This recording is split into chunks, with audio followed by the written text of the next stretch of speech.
যার জন্মের ঠিক নেই সেই নবীর গালি দিতে পারে। যেরকম ম্যাক্রন, ফ্রান্সের প্রেসিডেন্ট ম্যাক্রন, ওর বাপের ঠিক নাই, ওরে কে জন্ম দিয়েছে নিজেও জানে না, এই জন্য নবীর গালি দিয়েছে মুসলমানের পোলা। এই ম্যাক্রনের কিছু দুলাভাই খালতো ভাই বাংলার জমিনে আছে, প্রত্যেকটা নাস্তিকে ঘাড় ভাঙে ভালোভাবে কুত্তার মতো পিটাইয়া কে কে রাজি আছে একবার লাগে হাত তুলে দেখায় দাও।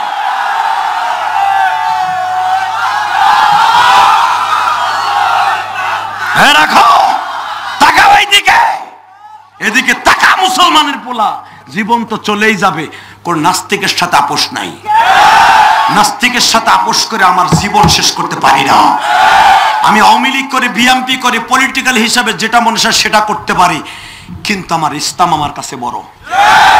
মাননীয় প্রধানমন্ত্রীকে আমি ধন্যবাদ জানাই, সে আমার আত্মীয় এই জন্য নয়, আমি ওই পরিবারে বিয়ে করছি এই জন্য নয়, সে আমার গোপালগঞ্জের মেয়ে এই জন্য নয়, তাকে ধন্যবাদ জানাই।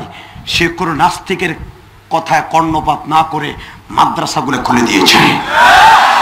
বাংলাদেশের কিছু কিছু মন্ত্রী আছে নাস্তিক, নাস্তিকের রক্ত শরীরে, যেরকম হাসানুল হক ইনু, রাশেদ খান মেনন, কথা বল না কেন, মুরগি চোরা সাহারিয়া, এই নাস্তিকগুলো প্রত্যেকটারে কুত্তার মতো পিটাবো যদি সময় কোনোদিন আসে।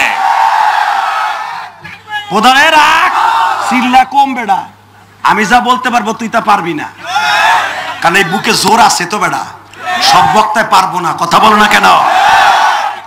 আমার আত্মীয়দের কাছে নালিশ করছে, আপনারা যাবা কয় এই এসপি রে বকে, অমক রে বকে, হেড ডাহারে করতে দে।